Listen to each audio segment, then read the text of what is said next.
Good morning, students. Welcome to today's lecture. In the last class, we discussed numbers and its types, in which we saw that mainly numbers are divided into real, imaginary. Then real is divided into rational and irrational. Then rational divided into integers and fractions. Integers are divided into negative numbers and whole numbers. Then further we saw all types of numbers. I hope you remember that. Then we studied about co-prime numbers and twin prime numbers, in which I told you the definition also and the examples. Then we saw the concept of number line. After that we did locating points on a number line, in which we did two examples of rational numbers, one positive and one negative. In the last, we found rational numbers between given numbers. Now, irrational numbers. In the last class, we discussed rational numbers as P upon Q, where P and Q are integers and Q is not equal to 0. Irrational numbers are the numbers which cannot be expressed in the form P upon Q. This should be irrational. Okay, it is wrong. Correct it. Then example is root 3, root 2, root 5. You can't write these numbers in the form P upon Q. Even if you write 1 upon 1, still it will not be a rational number. Why? Because condition is P and Q should be integers and root 3 is not an integer. Okay. Now, important points to note. In the last lecture, we learned how to locate rational numbers on number line. The process was quite easy and understandable. Similarly, there is some different way to locate irrational number on number line. To locate irrational number, we need help of Pythagoras theorem. Okay. Now, what is Pythagoras theorem? It is in a right angle triangle, the square of hypotenuse is equal to sum of square of other two sides. We all know h square equal to p square plus b square. This theorem will help us to locate numbers like this on number line. Okay. Now, second point I have written about these numbers is they have non-terminating, non-repeating decimal expansion. What is this? It means if I try to find the value of root 3 by long division method, if you remember class 8th chapter square and square roots, there we learned how to find the value of under roots. Yes. So if you find the value of under root 3, you all are using it as 1.73. In class 8th, you had many questions where you use value of root 3 as 1.73, value of root 2 as 1.41 something. Yes, but that is only an approximation. Actually, that is not the complete decimal expansion. If you expand it further, it will keep on coming. It will never end. And second thing, you will never find a pattern in that decimal expansion.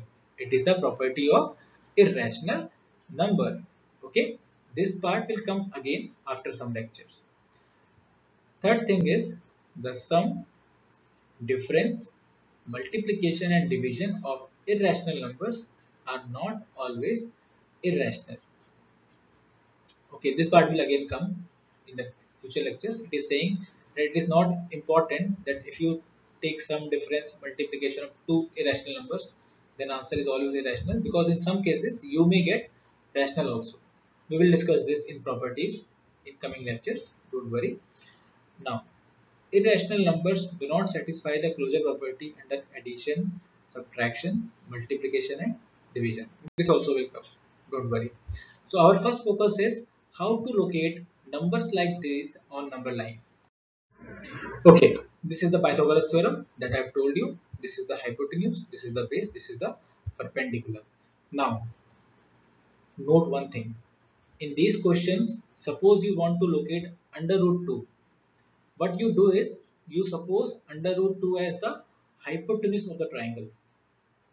Whatever number you have to locate, you take that number as hypotenuse and then you try to find the value of base and perpendicular Okay, you take the given number as hypotenuse and then you search for possible values of base and perpendicular. Let's see how to do it. Now, till now we have seen and learned how to represent an integer rational number on a number line. Yes. Second point, the problem with irrational number is that it can't be written in the form p upon q. Also, if we try to write its decimal expansion, that is non-terminating, non-repeating. So, we would never be able to find a fixed point by this way. So, in this situation, Pythagoras theorem comes to our rescue. How? We will try to find the value of base and height in a right triangle in such a way that the hypotenuse we get with the help of PGT should be equal to our irrational number. That is only I told you that we assume hypotenuse as the given irrational number and then we try to find the value of base and perpendicular so that they follow the Pythagoras theorem. Okay. Now, it is half of the work done. Remaining we will use hypotenuse as radius and then we will locate it on number line. Now, let's see the question. Suppose you want to find under root 2 or you want to locate under root 2 on the number line. So, first thing we will assume it as what? Hypotenuse of a right angle triangle. So, you can draw a rough diagram over here of a right angle triangle. In the rough diagram, you can write hypotenuse as root 2 and base and perpendicular are missing. So, by PGT we can say h square equal to p square plus b square. What is value of h? Under root 2. We only assumed it as root 2. So, we can say under root 2 square because it is h square is equal to p square plus b square. So, square of this becomes 2. We can say 2 equal to p square plus b square. Now, we have to think what could be the possible values of p square and b square so that we can get 2. If we think p and b can be 1, so we can write, so we can say from above equation that p square can be equal to 1 and b square can be equal to 1. So we have guessed the value of p square b square. Now if p square is 1, what is value of p? Plus minus 1. Similarly, if b square is 1, what is value of b? Plus minus 1. If you have doubt why it is plus minus 1, for now you can leave this minus part. But I have to tell you, when you take this 1 to this side, it becomes p square minus 1. And we can take it as formula of a square minus b square. By that, it becomes p plus 1, p minus 1. So we get two answers, plus minus 1. Suppose you have p square equal to 4. Answer is p equal to plus minus 2. Suppose it is p square equal to 9. Answer is p equal to plus minus 3 because square of 1 as well as minus 1 is 1 only. Okay. So we have got value of p as 1 and b as 1. We have discarded the negative values. Okay.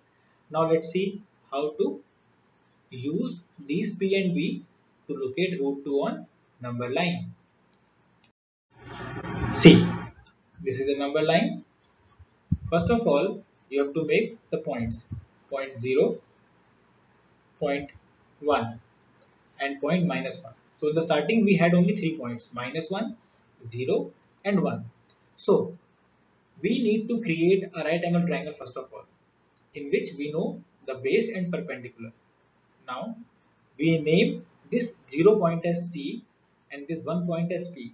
So we can say the base is 1 unit as we have seen in the previous slide. We know it is how much? 1 unit. And the height is also 1 unit. How to draw this height? You can take the help of protractor and draw a perpendicular. Then with the help of compass, you can measure this 1 unit and cut a arc over here. So this is 1 unit. This is 1 unit. When you join them, this is the hypotenuse. And by Pythagoras theorem, we can say if it is 1, it is 1. It is obviously how much? Under root 2. Okay, you can check on your own. Formula is h square equal to a square plus b square And if you solve, you will get this as under root 2 only. Now, question is saying locate root 2 on number line. We have obtained root 2 on hypotenuse.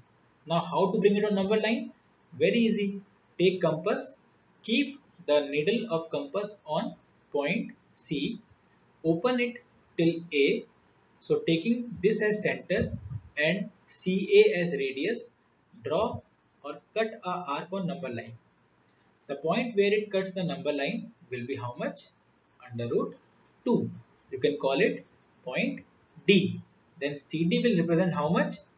Under root 2. I hope you understood it. With next more examples, it will be more clear to you. Okay? See. Now we have to draw or we have to locate under root 3 on number line. This time be more careful. It is little bit complicated. Again, as we have done in the last case, we will assume root 3 as hypotenuse of a right angle triangle and we'll try to find the value of base and perpendicular which can give us this hypotenuse. Okay, so we have assumed h as root 3, so h square become root 3 square is equal to p square plus b square. So we have got the equation as 3 equal to p square plus b square. Now think of possible values of p square and b square. So we can say it can be 1, it can be 2, or it can be 2, it can be 1. So the possible values of p square and b square are 1, 2 and 2, 1. That's it. Now how will you choose? It depends on you. Which value you find easier to locate or draw, you can choose that value. Okay, I will give you some hints how to choose a better value. Till then, just see. Now we have to select the most appropriate combination out of these two. So what I am doing is I am taking this one, 1, 2. So what I am doing is I am saying p square is 1 and b square is 2. If p square is 1, then p is how much? Plus minus 1. If b square is 2, then b is equal to plus minus root 2 because here it is square. When it goes to that side, it becomes root 2. Now, we can say perpendicular is 1 and base is root 2. Again, we have taken the positive values only and neglected the negative values. Why we are neglecting the negative values? Because we have to locate root 3, not minus root 3. Okay. Now, let's understand how to make this base and how to make this perpendicular. Okay. Let's see.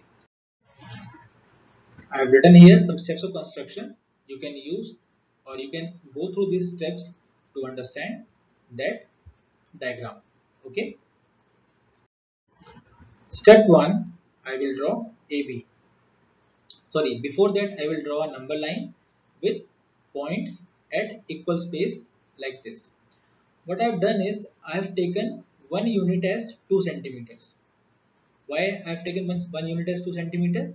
So that diagram looks little bit expanded, little bit bigger and clear to see.